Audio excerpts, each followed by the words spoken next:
प्रथमं सद्गुरुं वन्दे श्रीकृष्णं तदनन्तरं गुरुः पापात्मनां त्राता श्रीकृष्णस्त्वमलात्मनाम् सत्प्रेम सिन्धु मकरन्द रसौघधारा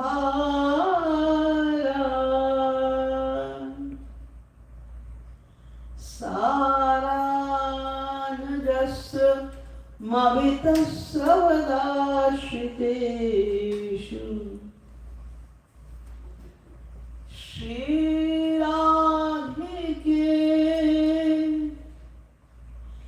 तव कदा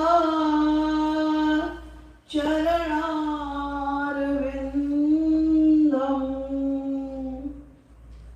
गोविन्द जीवनधनं शिरसा वहामि। यो ब्रह्माणं विदधाति पूर्वं यो वै वेदांश्च प्रणोति तस्मै तद्ब्रह्मविभवात्मबुद्धिप्रकाशं मुमुक्षुर्वै शरणमहं प्रपद्ये।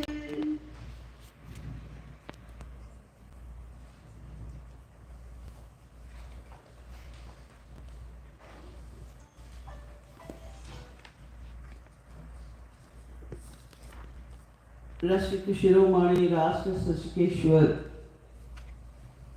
श्री राधा गोविंद एवं श्री महाराज जी की असीम अनुकंपा से आज पुनः इस मंदिर में बैठकर आप लोगों की सेवा का सुअवसर प्राप्त हुआ है। ये मेरे लिए अपने गौरव की बात है, सौभाग्य की बात है कि आपकी सेवा करने का सुअवसर मुझे प्राप्त हो रहा है।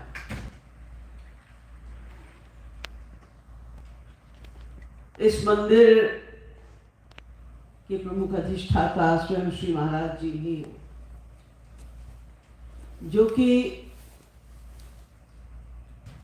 रसिक शिरोमणि होने के साथ ही साथ भक्ति योग रसावतार भी हैं। और आप लोग अच्छी तरह जानते हैं कि जो महाराज जी को ये उपाधि प्रदान की गई है भक्ति योग रसावतार की, इसका तात्पर्य क्या है और ये क्यों दी गई है? क्योंकि भगवान की अनंत शक्तियों में प्रमुखतम सबका निचोड़ उनकी आनंद शक्ति है। आनंद शक्ति का सारभूत तत्व लादनी शक्ति है। लादनी शक्ति का सारभूत तत्व प्रेम है और प्रेम का ही सारभूत तत्व भक्ति है। श्री कृष्ण स्वयं प्रेम स्वरूप है, भक्ति स्वरूप है और उसका भी जो सार है, जो भक्ति का साक्षात स्वरूप है, उसी का नाम भक्ति योग या उसी का नाम श्री कृष्ण है। और श्री कृष्ण का भी सारभूत तत्व जो है प्रेम, वो श्री राधा रानी है। तो श्री महाराज जी की क्या स्थिति है ये तो आप सब समझते ही हैं, मुझे एक्सप्लेन करने की आवश्यकता नहीं। जब इस कोटि का कोई संत किसी मंदिर का अधिष्ठाता हो ये हमारे मंदिर के अधिष्ठाता ही नहीं, आराध्य भी हैं। ऐसे मंदिर के जो अधिष्ठाता हैं, आराध्य हैं, भक्ति स्वरूप हैं, उसका तात्पर्य तो केवल इतना ही है कि हम सब यहाँ पर भक्ति प्राप्त करने के लिए ही एकत्र होते हैं और कोई लक्ष्य नहीं। इस मंदिर में जो भी आता है उसका एक ही लक्ष्य है और एक ही लक्ष्य होना चाहिए, वह है भक्ति की प्राप्ति। और श्री महाराज जी ने बहुत स्पष्ट रूप से, जैसा विश्व के इतिहास में आज तक किसी ने भी नहीं समझाया, वैसे श्री महाराज जी इस बात को बहुत सरल ढंग से स्पष्ट भी कर चुके हैं कि भक्ति का तात्पर्य तीर्थ आदि में जाना या किसी मंदिर में जाना या पूजा पाठ करना, व्रत उपवास करना, ये नहीं है। यहां पर आ जाना मात्र भक्ति नहीं है। यहां आकर हमें भगवान में मन को लगाना है। भक्ति प्रेम का सारभूत तत्व है ना, तो भगवान से प्रेम करना है, इसका नाम भक्ति है। और इसी लक्ष्य से श्री महाराज जी द्वारा प्रतिष्ठापित जितने भी मंदिर हैं वे चल रहे हैं। इसी लक्ष्य को लेकर उनके साधक जन आगे बढ़ रहे हैं। हम यहाँ आते हैं, आकर एक ही काम हमें करना होता है, कर रहे हैं कि हमारा प्रेम कैसे बढ़े भगवान से, इसका हम अभ्यास करें। ये अभ्यास हम यहां भी करते हैं और अपने घर जाकर भी करते हैं, जिसको हम दैनिक साधना कहते हैं। ये जो भक्ति है, जो कि हमारे जीवन का परम चरम लक्ष्य है, जितने भी मनुष्य हैं उनके जीवन का लक्ष्य केवल भक्ति को प्राप्त करना ही है, और कोई दूसरा लक्ष्य ना है ना हो सकता है। यही अंतिम लक्ष्य हर जीव का है। लेकिन हर जीव ऐसा कर तो नहीं रहा। हमारे देश में तो इतने मंदिर हैं कि एक एक शहर की ही मंदिर की गणना करना मुश्किल हो जाता है। इतने मंदिर हैं, और अब तो यहाँ पर भी, विदेशों में भी बहुत मंदिर है। लेकिन भक्ति करनी है, भगवान से प्रेम ही करना है, इस लक्ष्य को लेकर चलने वाले कितने लोग होंगे? उस दृष्टिकोण से यदि देखा जाए तो हम लोग जो यहाँ पर बैठे हैं, जो महाराज जी की शरण में हैं, इस पृथ्वी के सबसे अधिक भाग्यशाली जीव हैं। इस पृथ्वी के सबसे बड़े भाग्यशाली जीव हैं, क्योंकि हम ये समझ गए हैं कि भक्ति कहते किसे हैं। आप सब जानते हैं, श्री महाराज जी के प्रवचनों को तो आप रोज सुनते ही हैं, और हर प्रवचन में श्री महाराज जी इसी बात को अनेक प्रकार से बताते हैं। तो हम थोड़ा इस पर फिर से विचार करते हैं, क्योंकि आवृत्ति रसोपदेशात्, जो सदुपदेश होते हैं, जो हमारे मतलब की बातें हैं, उनका बार बार रिवीजन होना आवश्यक है। अन्यथा जैसा मैंने कल बताया कि शौनकादि ऋषियों ने कहा था, मंदास मंद मतयो मंद भाग्या विपद्रुता, कलयुग में जो जीव हैं, मनुष्य हैं, उनकी बुद्धि कमजोर है और उनकी ग्रहण शक्ति ग्रैस्पिंग पावर भी बहुत वीक है और मंद भाग्य और उनका भाग्य भी कमजोर है। हमारी ग्रहण शक्ति कमजोर है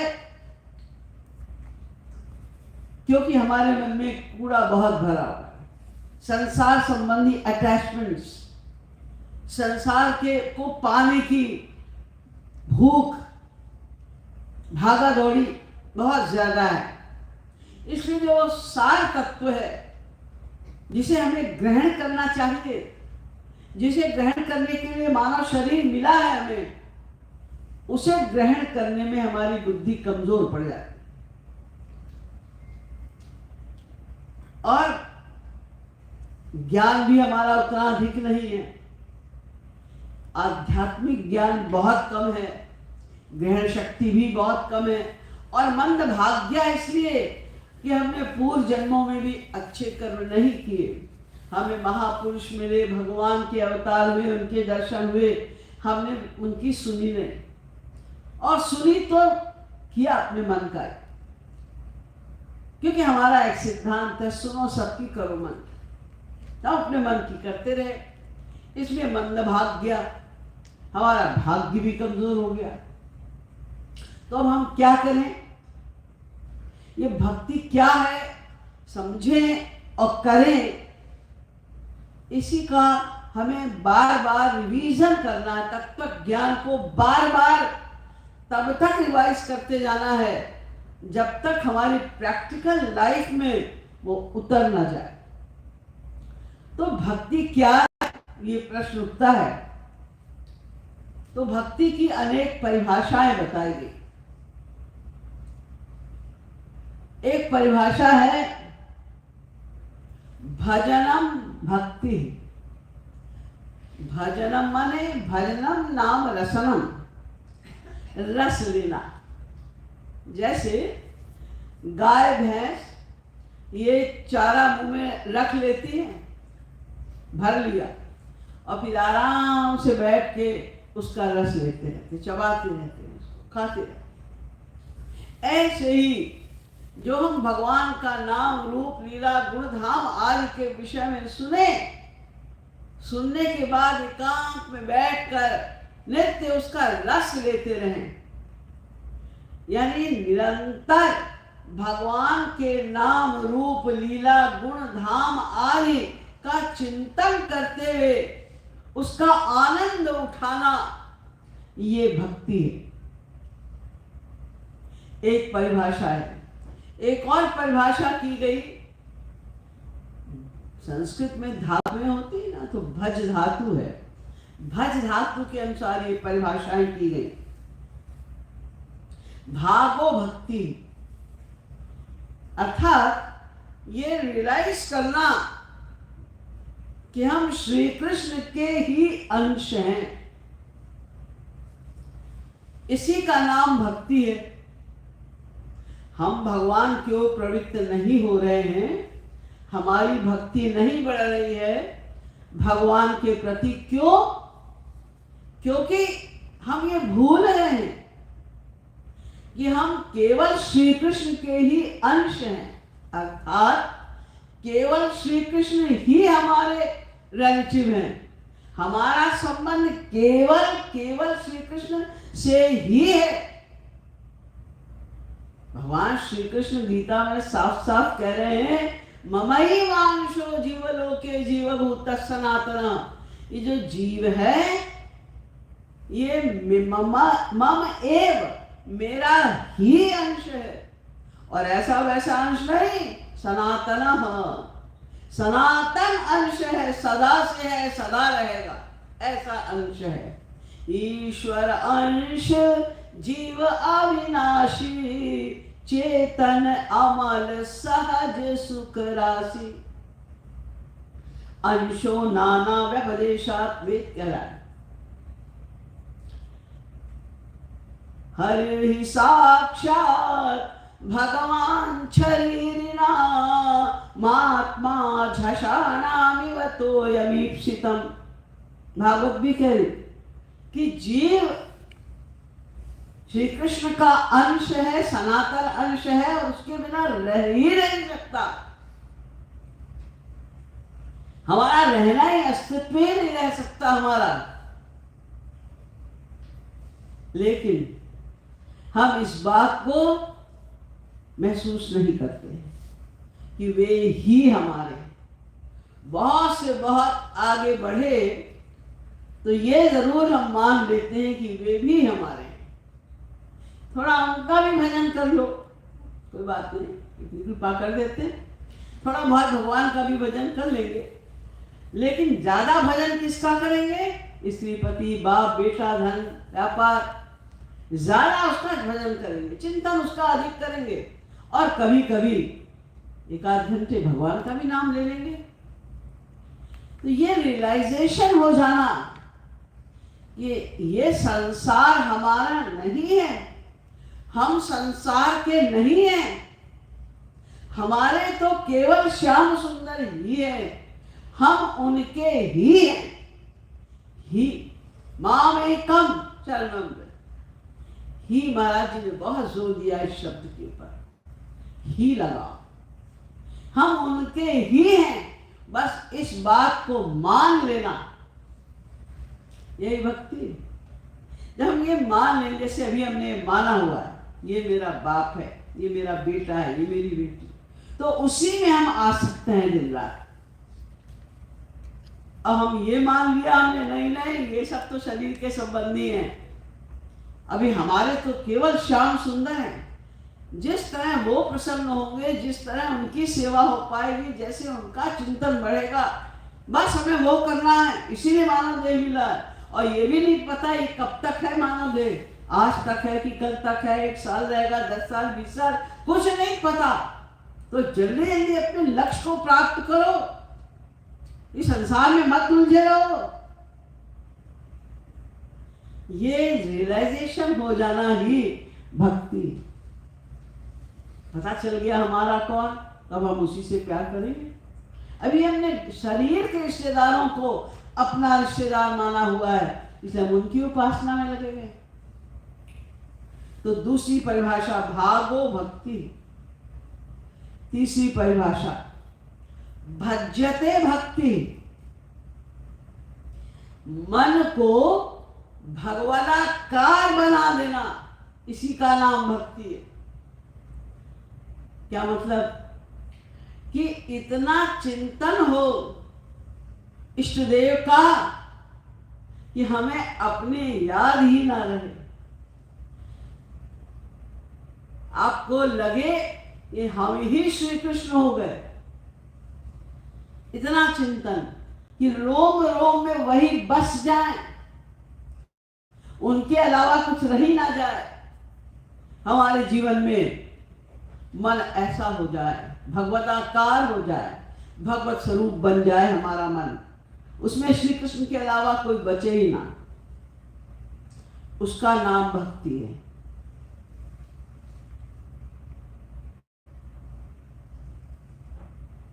अब एक और परिभाषा है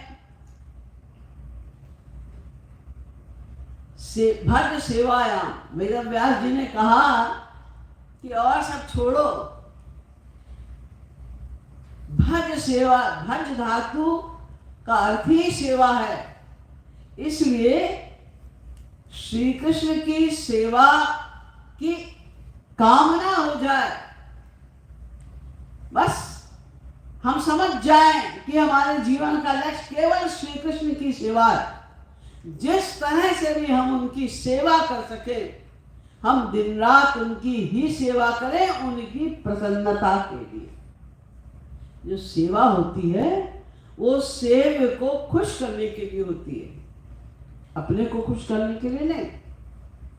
संसार में भी जब आपके यहाँ कोई आता है मेहमान, तो आप क्या करते हैं? वो कैसे खुश होगा, क्या सेवा करें उसको, क्या खाना खिलाएं, कैसा उसका इंतजाम करें, कैसे उसका स्वागत करें, तमाम बातें आप लोग सोचते हैं अपने अपने, जैसा भी आपका अतिथि हो उसके अनुसार, कि भाई इसको कैसे प्रसन्न किया जाए। तो हम भगवान के हैं, वही हमारे हैं, और और उनकी ही सेवा हमारा अंतिम लक्ष्य है। सेवक से विभाव कहते हैं इसको, सेवा ही अंतिम लक्ष्य है। तो सेवा को प्राप्त करने की लालसा जागृत हो, अर्थात हम भगवान से प्रेम करें। क्यों? ताकि उनका दर्शन हो जाए। क्यों? ताकि हम उनकी सेवा कर सके। क्यों? ताकि उन्हें प्रसन्न कर सके। क्यों प्रसन्न कर सके? वो हमारे हैं, हमें उनको ही प्रसन्न करना हमारा लक्ष्य है। हम उन्हें प्रसन्न करने के लिए, यानी जो सबका आनंद है, जो स्वयं आनंद स्वरूप है, आनंद घन है, हम उसकी सेवा करके उसे कैसे प्रसन्न करें, ये भाव होना, यही भक्ति। यानी आप इन सारी परिभाषाओं को यदि ध्यान से सुने तो सबका केवल एक ही सार निकलता है कि नित्य निरंतर श्री कृष्ण का चिंतन हो।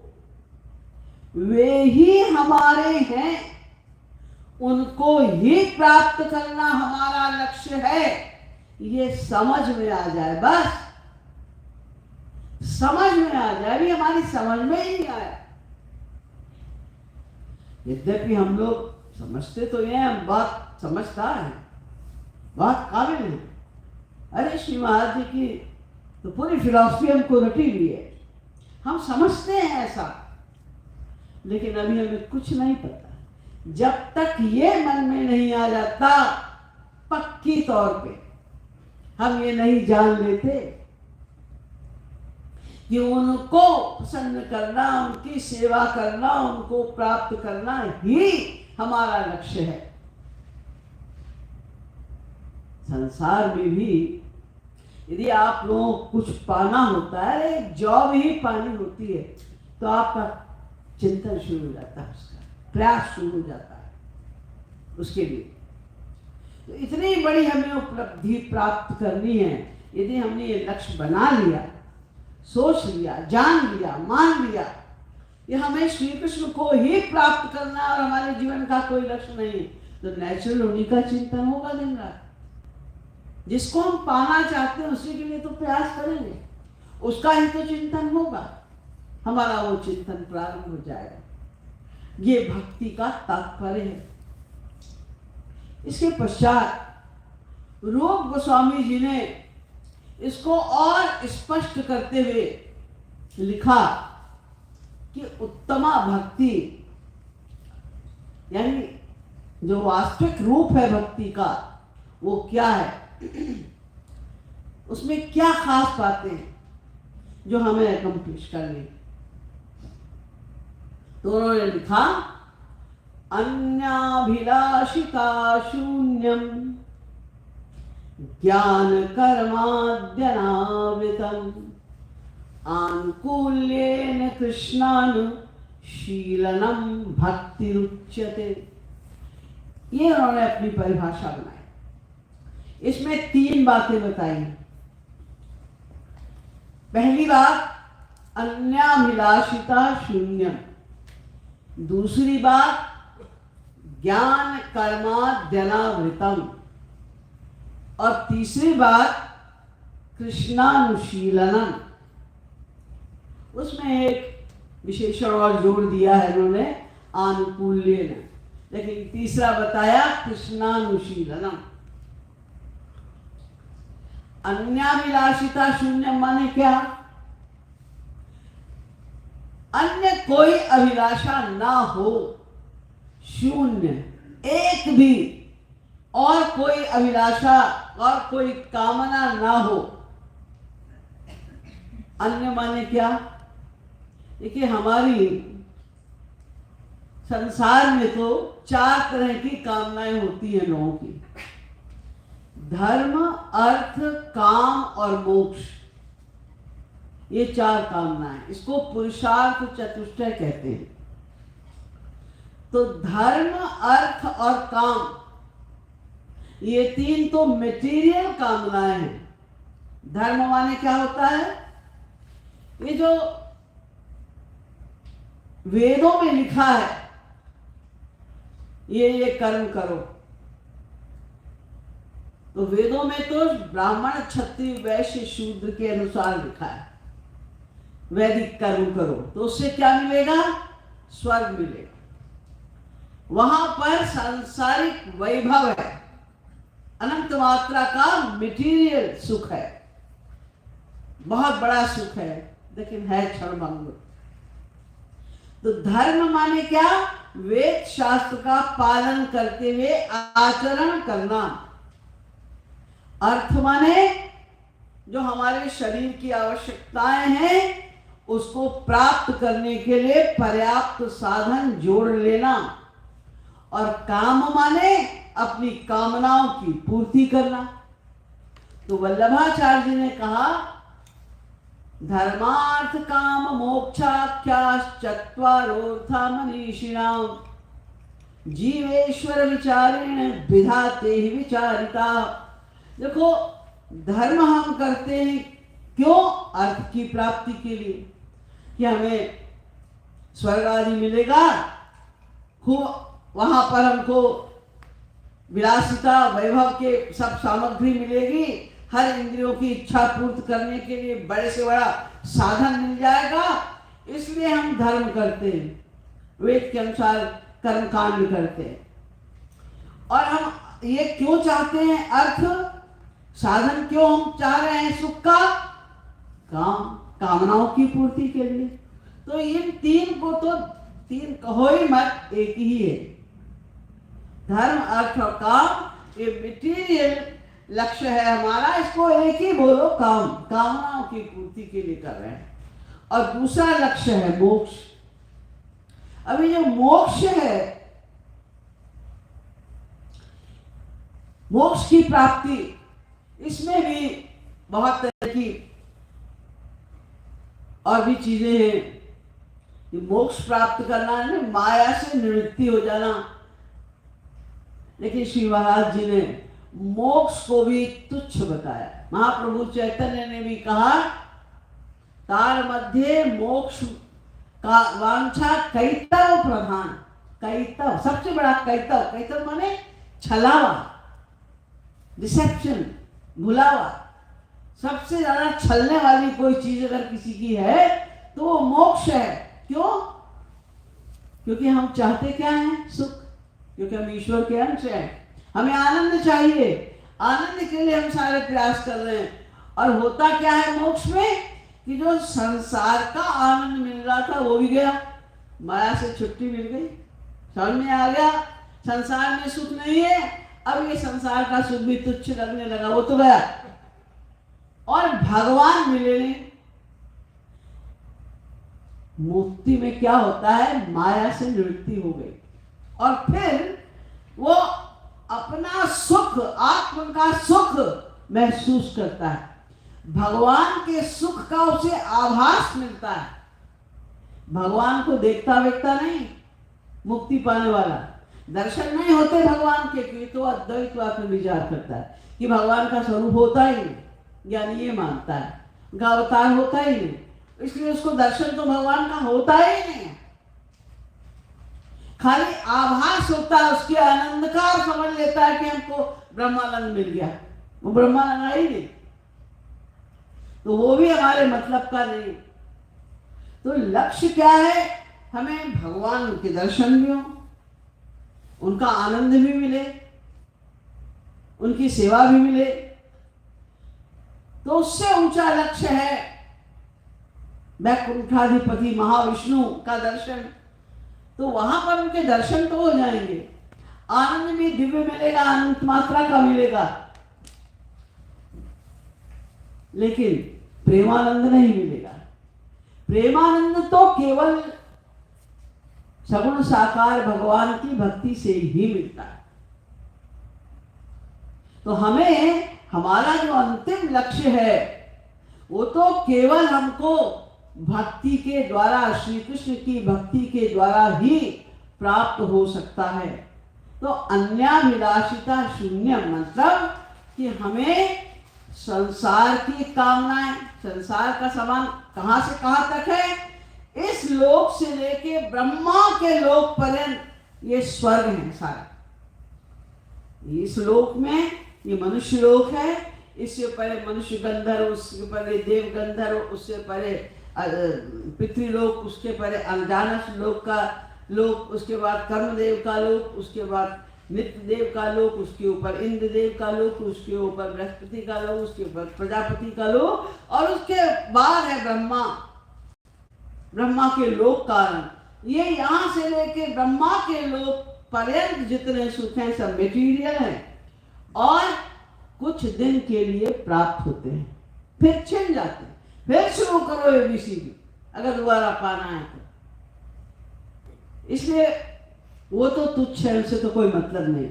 अब मोक्ष का सुख भी मैंने आपको बताया कि वो भी बुद्धिमत्ता नहीं है उसको पाना भी, क्योंकि आप माया से भी छुट्टी मिल गई और भगवान वाला सुख भी नहीं मिला, दोनों से गए।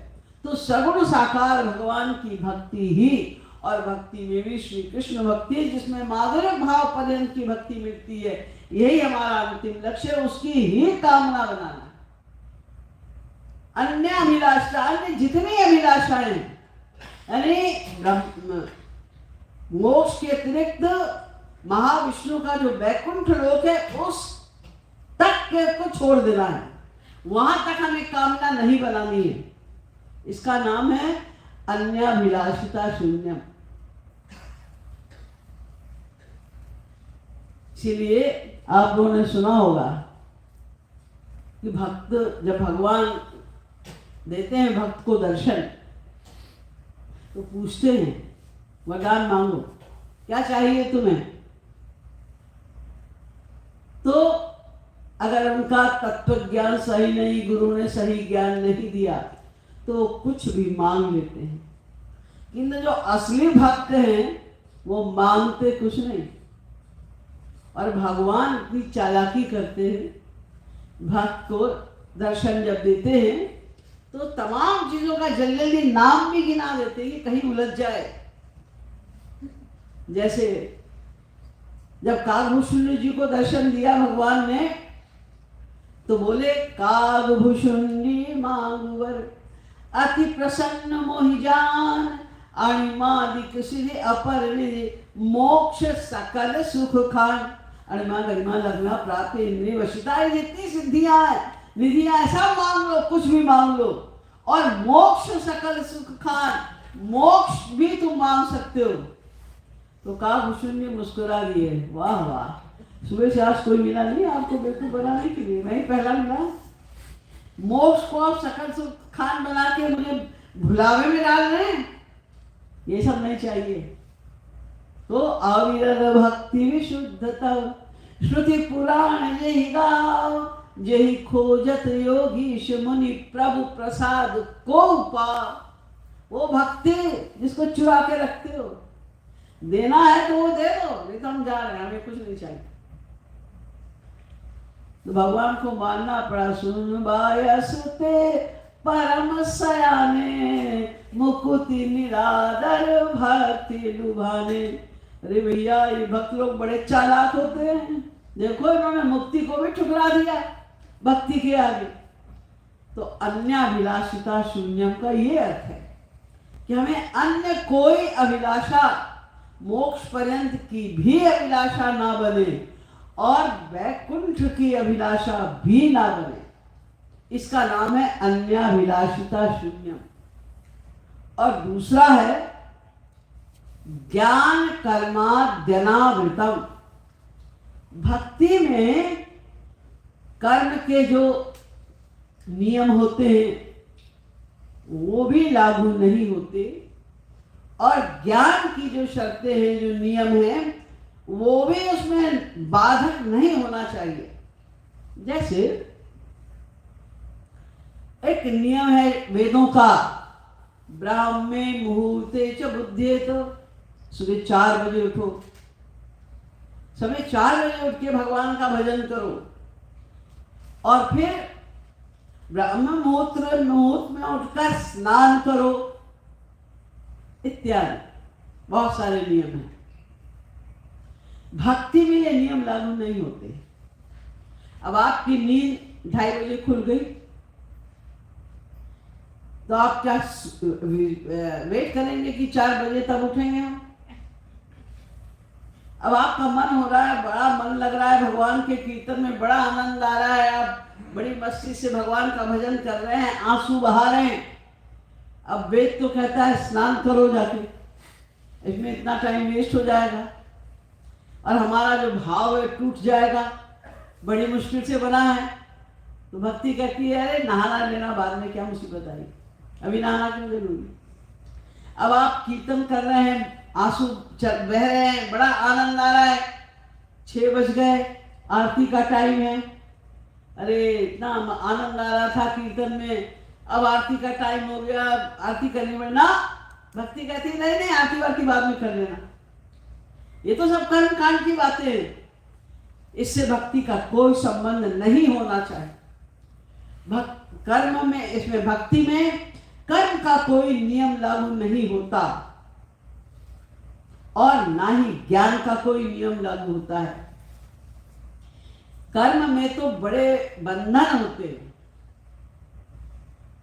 लेकिन इसमें कोई बंधन नहीं। भक्ति में कोई बंधन नहीं, किसी भी टाइम, किसी भी दिशा में बैठकर, किसी भी प्रकार के वस्त्रों को पहनकर कोई भी व्यक्ति किसी भी समय भक्ति कर सकता है, उस पर कर्म का बंधन नहीं होना चाहिए। तो यद्यपि इसमें लिखा जा रहा है ज्ञान कर्माद्यनावृतम, इसमें कर्म का बंधन ना हो, लेकिन इसका ये मतलब नहीं ले लेना कि हमें कुछ भी कर्म नहीं करना है, हमें स्मार्ट कर्म नहीं करने हैं, वैदिक कर्म नहीं करने हैं, जो कर्मकांड जिसको कहते हैं। लेकिन श्री कृष्ण की सेवा के लिए तो दिन रात कर्म करना है, अर्थात जितने भी कर्म करने हैं हमें, वो केवल श्री कृष्ण के प्रीत्यर्थ ही किया जाए। जैसा उदाहरण गोपियों ने रखा, यादोहने वहनने मथनोपले पप प्रेंखेंखनाभरुदितो क्षणमाजनादौ गायन्ति चैनमनुरक्त धियोषु कंठ्यो धन्या व्रजस्त्रिय उरुक्रम चित्तयाना। भागवत। ये गोपियां जब गाय दूहती थी तभी से श्री कृष्ण का चिंतन शुरू हो जाता था। यानी गाय दूहने में भी उस समय उनके आंसू टपक रहे हैं, भक्ति हो रही है उनकी, चिंतन श्री कृष्ण का हो रहा है। हाँ अभी मैं इसका दही जमाऊंगी, दही मीठा होना चाहिए, क्या पता कन्हैया कल हमारे घर दही चुराने आ जाए, खट्टा दही होगा तो उन्हें नहीं अच्छा लगेगा। उसी समय से चिंतन शुरू श्री कृष्ण का। वहां ने अपने बच्चे को गोद में लेकर खिला रही हैं, सब देख रहे हैं कि बच्चे को गोद में लिए, बच्चे की ओर निहार रही है, बच्चे के प्रति प्रेम भाव बढ़ रहा है, लेकिन नहीं, वो तो उसमें श्री कृष्ण देख रही है, श्री कृष्ण को देख रही हैं, श्री कृष्ण से प्यार कर रही हैं, श्री कृष्ण से बातें कर रही हैं, और सारा जग ये समझ रहा है अपने बच्चे से प्रेम कर रही है, बच्चा समझ रहा है माँ मुझसे बहुत प्रेम कर रही है, तो संसार भी खुश और उनका तो अपना काम चल रहा है, भक्ति हो रही है उनकी। मथनोपले पर, मथन दही मथ रही है, श्री कृष्ण का चिंतन, घर को लीप रही है, श्री कृष्ण का चिंतन, आंसू टप टप बह रहे हैं। ये कर्म तो करना है, यही कर्म करना है। बाकी शास्त्र वेदों में जो लिखे हैं, जो बंधन है कर्म के, उससे हमें कोई मतलब नहीं। लेकिन श्री कृष्ण के प्रीत्यर्थ हर कर्म होना चाहिए। तो ज्ञान कर्माद्यनावृतम में कर्म से अनावृत हो, भक्ति में कर्म का बंधन नहीं होना चाहिए। इसी प्रकार ज्ञान का बंधन नहीं होना चाहिए। ज्ञान मार्ग में इतना ज्ञान प्राप्त करो, उसके लिए क्या क्या पढ़ना पड़ेगा, और कितना ज्ञान और पुरश्चर्या, दुनिया भर की बहुत सारी चीजें, और उसमें वैराग्य इतना हो जाए, उसके बाद रास्ते पर चलना है, इत्यादि बातें हैं। वो सब नहीं। देखो ज्ञान जो होता है 3 प्रकार का होता है। एक तत्पदार्थ का ज्ञान, एक त्वम पदार्थ का ज्ञान और एक एकत्व ज्ञान। तत्पदार्थ का ज्ञान माने श्री कृष्ण संबंधी ज्ञान। श्री कृष्ण कौन है, उनकी क्या क्या गुण हैं, कैसी कैसी उनकी लीलाएं हैं, क्या क्या उनके नाम हैं, कैसा उनका स्वभाव है, कैसे वो दीन वत्सल है इत्यादि श्री कृष्ण संबंधी ज्ञान, ये हुआ तत्पदार्थ का ज्ञान। और दूसरा होता है त्वम पदार्थ का ज्ञान, यानी मैं कौन हूं और मेरा श्री कृष्ण से संबंध क्या है, वे मेरे कौन है, मेरा उनसे क्या संबंध है, हमें उनकी कैसे सेवा करनी है इत्यादि। जो अपना और श्री कृष्ण के बीच में संबंध है वो त्वम पदार्थ का ज्ञान है। और तीसरा है एकत्व ज्ञान, यानी जो ज्ञानियों का ज्ञान होता है, यानी श्री कृष्ण और जीव, यानी ब्रह्म और जीव 2 तत्व नहीं है, हम ही ब्रह्म है, अहम ब्रह्मास्मि। इन 3 प्रकार के ज्ञान में केवल एकत्व ज्ञान, अहम ब्रह्मास्मि वाला ज्ञान कि मैं ही ब्रह्म हूं, ये हमें नहीं प्राप्त करना है। बाकी 2 ज्ञान जो है तत्पदार्थ का ज्ञान, त्वम पदार्थ का ज्ञान, ये प्राप्त करना पड़ेगा।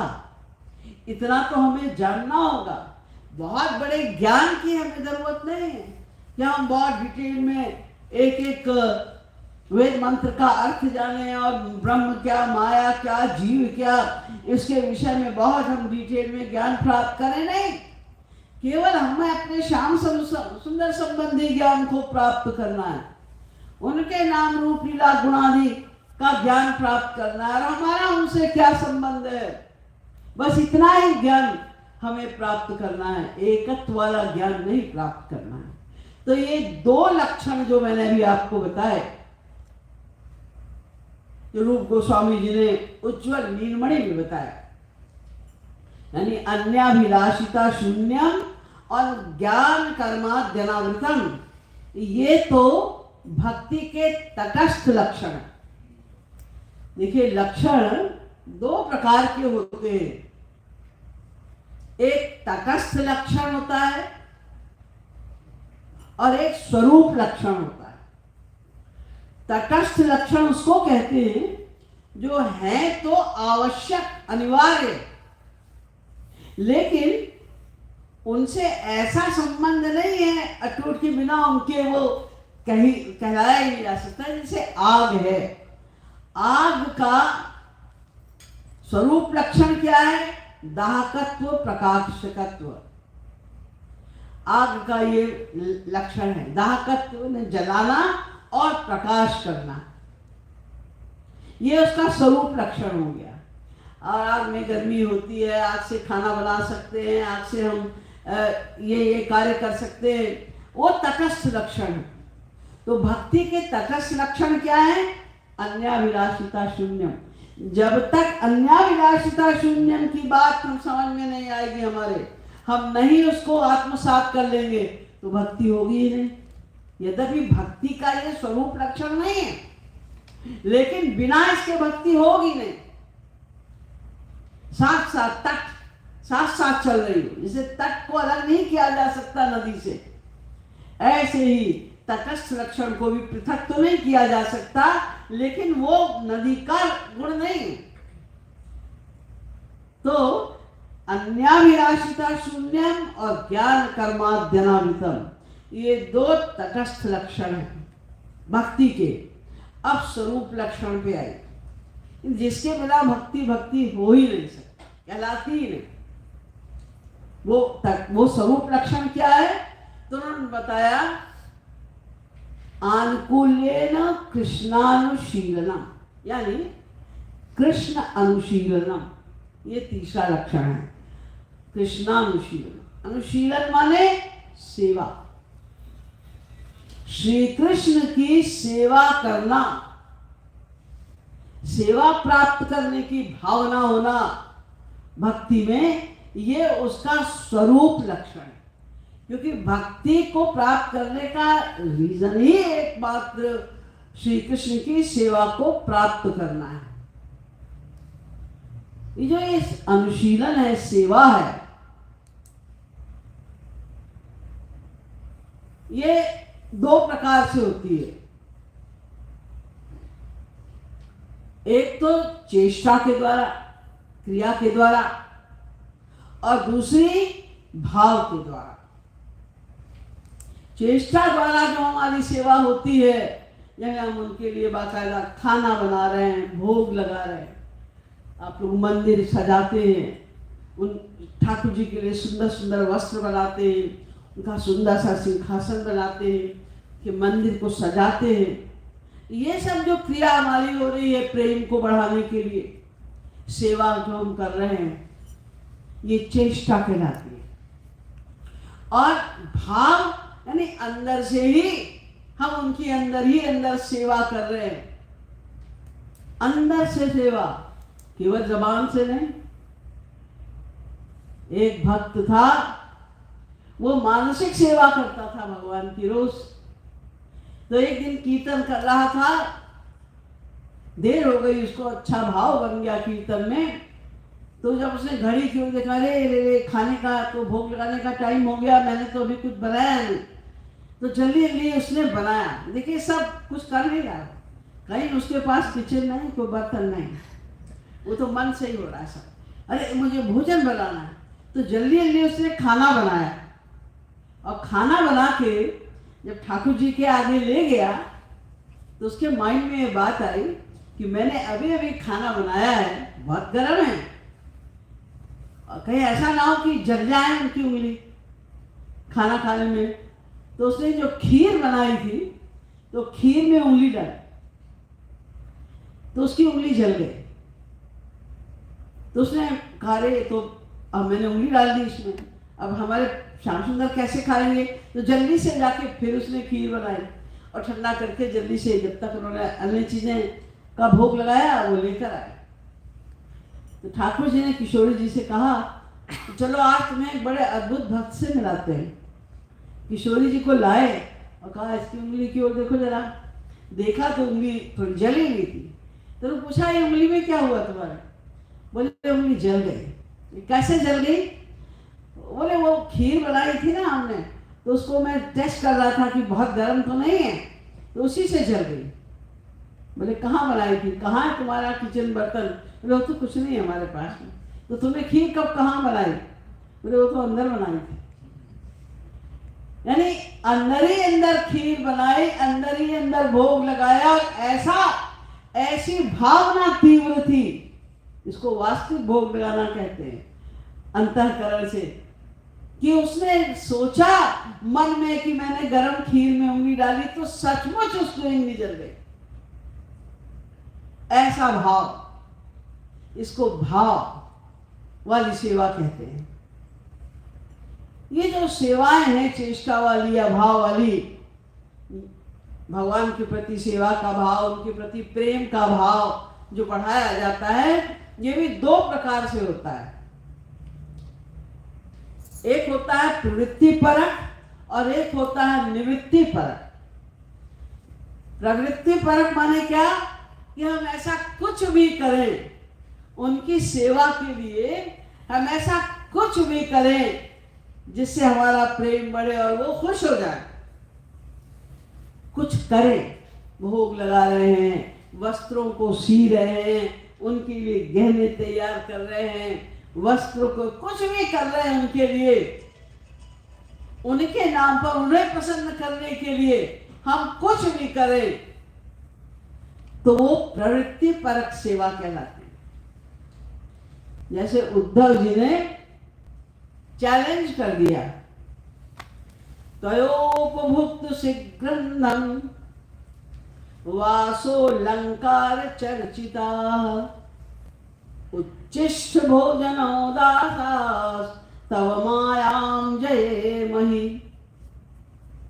हे कृष्ण, तुम कहते हो कि माया को कोई जीत नहीं सकता बिना वैराग्य के, और मैं तुम्हें चैलेंज कर रहा हूं कि मैं तो खूब सुंदर सुंदर वस्त्र पहनूंगा, बढ़िया बढ़िया आभूषण पहनूंगा, खूब खुशबूदार अच्छी सुंदर सुगंधित फूलों की मालाएं पहनूंगा और बढ़िया बढ़िया भोजन करूंगा, लेकिन तयोपभुक्त आपकी प्रसादी का, तुम्हारी प्रसादी का सुंदर अलंकार, सुंदर वस्त्र, सुगंधित माला धारण करूंगा, बढ़िया बढ़िया भोजन करूंगा और तुम्हारी माया को जीत के दिखाऊंगा।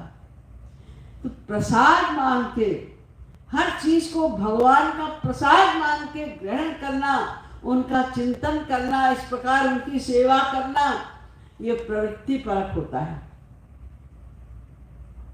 और हम ये छोड़ दें, इससे हमारा प्रेम घट ना जाए, ये श्री कृष्ण के को इससे सुख नहीं मिलेगा, हम ये नहीं करेंगे, ऐसा कहना, छोड़ने की प्रवृत्ति प्रेम को बढ़ाने के लिए, ये निवृत्ति परक सेवा होती है।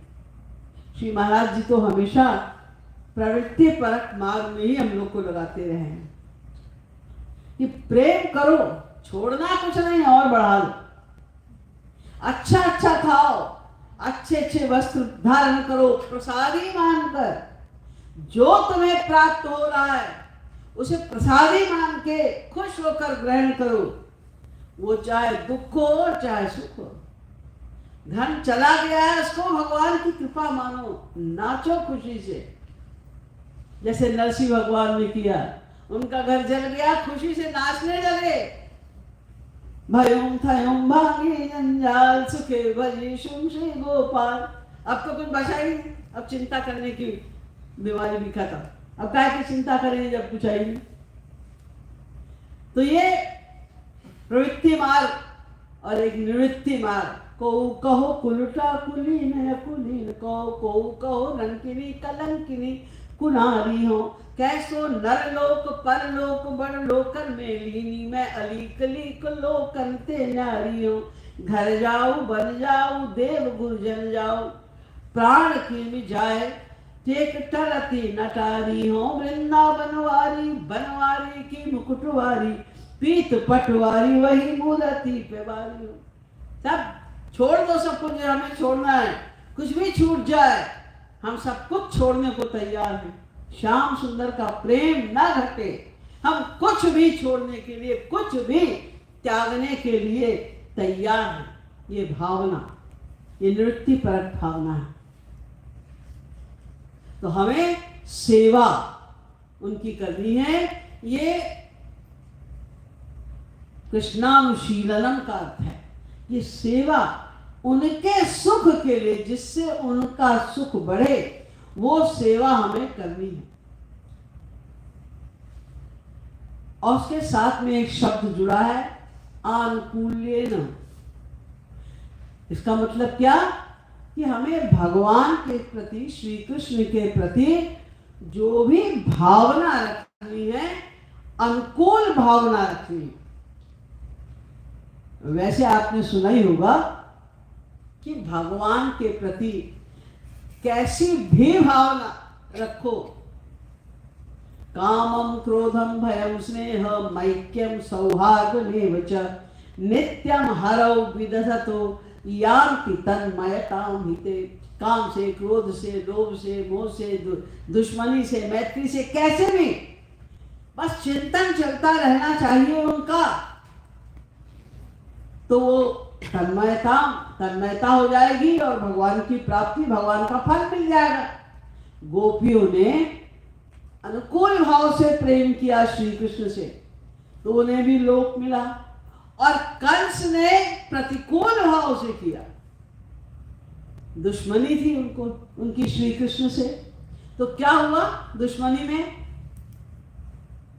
सानित्य दो विघ्न धिया तमीश्वरम पिबन विचरण स्वपैशसन, ददर्श चक्रायुधमग्रतो यस् तदेव रूपम दुर्वापमाप।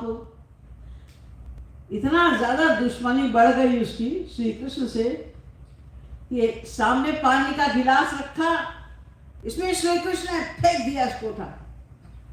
भोजन की थाली सामने आई, खाने जा रहा, अरे इसमें भी श्री कृष्ण ने फेंक दिया।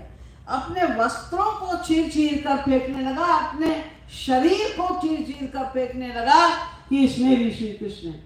बेड पर सो नहीं सकता था, इसमें यहाँ श्री कृष्ण है। ये प्रतिकूल भाव से।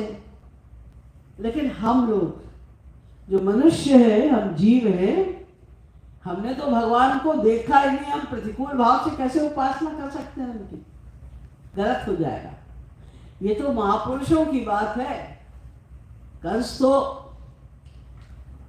ऑलरेडी भगवान के परिकर ही थे। वो तो गोपियों की बात छोड़िए, वहां तक अभी हमारी स्थिति नहीं है। उतना प्यार हो जाने के बाद, भगवान से पूर्ण प्रेम हो जाने के बाद गोपियों का प्रतिकूल व्यवहार भी होता था। हमें तो अनुकूल व्यवहार के द्वारा ही हमारा प्रेम बढ़ेगा। हमें उनके प्रति अनुकूल भाव ही रखना है। कहीं आप गोपियों की नकल मत करने लग जाना। करते हैं लोग, कुछ भी बोल देंगे, कुछ कर देंगे। श्री महाराज जी के प्रति भी लाड़ में आके कई बार लोग गलत व्यवहार कर देते थे और फिर बोलते थे गोपियां भी तो ऐसे करती। अरे कहाँ गोपी और कहाँ तुम, सीधे गोपियों की बराबरी करनी है। पहले वहां तक पहुंचो तो सही, उसके बाद उनकी बराबरी भी कर लेना। तो हमें तो अनुकूल भाव से ही, केवल अनुकूल भाव से श्री कृष्ण की उपासना करनी है, ये वो बता रहे हैं। तो अनुकूल्येन कृष्णानुशीलनम, ये तीन बातें प्रमुख हैं भक्ति में, जो महाराज जी ने हम लोग को हमेशा बताए और आप लोग समझते भी हैं। समझने के बाद, सारी फिलॉसफी आने के बाद भी हमारी शरणागति नहीं हो पा रही। सही सही हम कीर्तन भजन नहीं कर पा रहे हैं। उसके कुछ कारण हैं।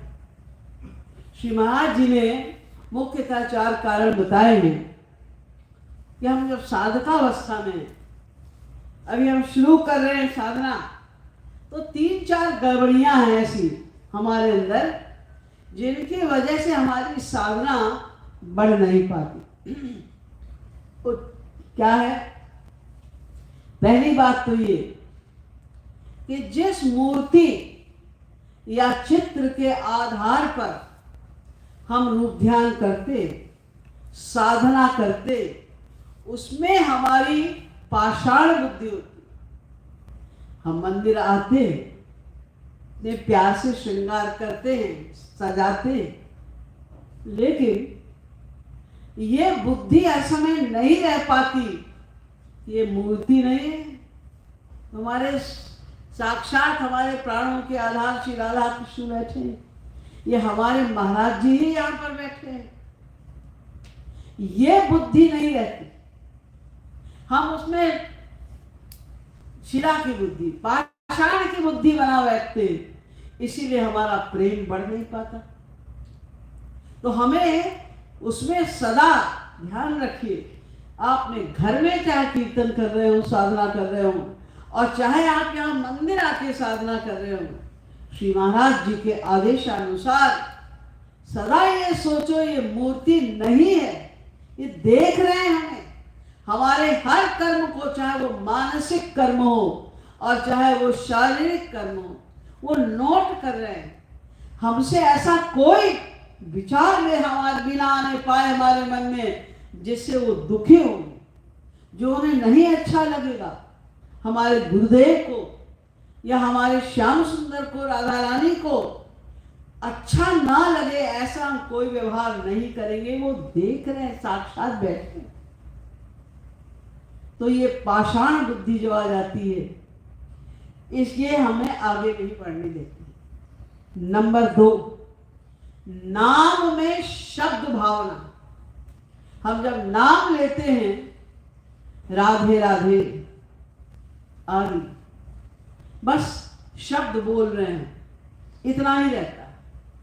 ये शब्द नहीं है, ये राधा रानी इसमें बैठी है साक्षात। हमने गोविंद कहा, कृष्ण कहा, माधव कहा, तो ये कोरा शब्द नहीं है। इन शब्दों के अंदर बैठे हैं हमारे श्याम सुंदर। ये भावना हमें बनानी चाहिए। नाम में नामी का पक्का भाव होना चाहिए। वो नहीं होता, बोल देते हैं, बस गा देते हैं, इसीलिए हमारी भावना नहीं बनती, तो आंसू नहीं आते, तो अंतःकरण की शुद्धि नहीं होती, तो मन नहीं करता, पीछे रह जाते हैं। इसलिए ये हमें सोचना है कि एक बार भी, महाराज जी ने स्पष्ट कहा है कितनी बार इस लेक्चर में, कि एक बार भी रा बोलो तो सोचो श्री राधा आ गई, खड़ी हो गई। श्री कृष्ण हमारे सामने हैं, हमारे गुरुदेव हमारे सामने खड़े हैं। ये भावना बनानी हो, वो कमी है हमारे अंदर। तीसरी बात, गुरु में मनुष्य की भावना रखना। हम अपने गुरुदेव तक में बुद्धि लगा देते हैं उनके कार्य में। ऐसा क्यों किया, वहां जी को ऐसा नहीं करना चाहिए। अगर ऐसा करते वहां तो बड़ा अच्छा रहता। यानी क्या उन्हें करना चाहिए, क्या नहीं करना चाहिए, ये उनसे ज्यादा हमें पता है। तो हमने उनको गुरु क्यों बनाया? फिर तो उनको कहना चाहिए तुम हमें गुरु बना लो, हम तुमसे ज्यादा जानते हैं। हमेशा उनके कार्य में बुद्धि लगाना, दुर्भाव कर लेना, चाहे एक क्षण के लिए, लेकिन दुर्भाव, ऐसा क्यों किया, ऐसा क्यों कहा, हमसे ऐसा क्यों कहा, उससे ऐसा क्यों नहीं कहा। क्यों करते हैं हम ऐसा? क्योंकि हमारी बुद्धि मनुष्य वाली है। आचार्य माम विजानीयात, ये रोज गाते हैं हम लोग। सबसे पहले जब हम लोग साधना शुरू करते हैं तो ये श्लोक गाया जाता है। महाराज जी ने चुना ये श्लोक गाने के लिए, यह हमारी बुद्धि ठीक करने के लिए, हमें याद दिलाने के लिए।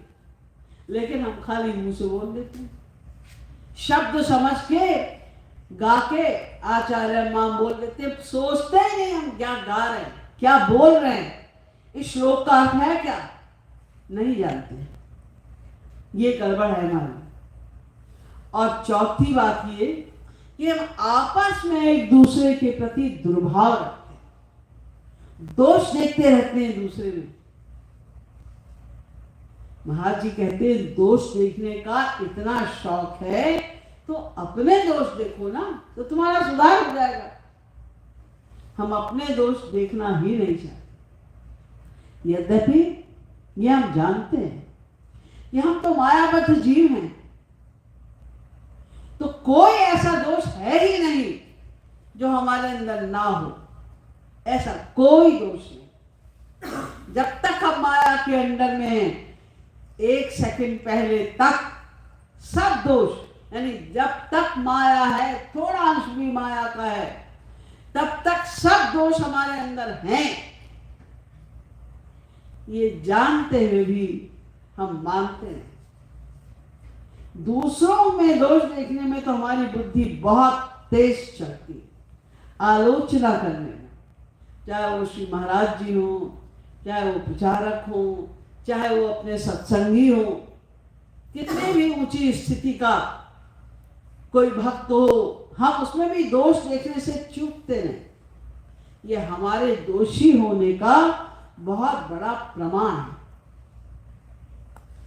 परस्य निंदां पैशून्यम धिक्कारं च करोति यः तत्कृतं पातकं प्राप्य स्वपुण्यं प्रददाति सः। परस्य निंदां, जो हम दूसरे की निंदा करते हैं, पैशून्यम, चुगली करते हैं, या धिक्कारते, अरे वो तो ऐसा है, धिक्कार, ये इतना बड़ा भक्तों का देखो, इतना पुराना सत्संग, ये ऐसे करता है, ये इतना बड़ा प्रचारक ये ऐसे करता है, धिक्कारना। परस्य निंदां पैशून्यम धिक्कारं च करोति यः, तो क्या होगा उसका परिणाम? तत्कृतं पातकं प्राप्य। उसमें दोष है कि नहीं ये तो पक्का नहीं है, लेकिन उस पाप को हम अपने अंदर ले लेते हैं। तत्कृतं पातकं प्राप्य, उस पाप को हम अपने अंदर ले लेते हैं और स्वपुण्यम प्रददाति सः, और अपने अच्छाइयों को स्वाहा कर देते हैं, उसे दे देते हैं। इसलिए हमें इन दोषों से बहुत बचना होगा। ये एकदम प्रारंभिक अवस्था के साधकों के लिए बात है।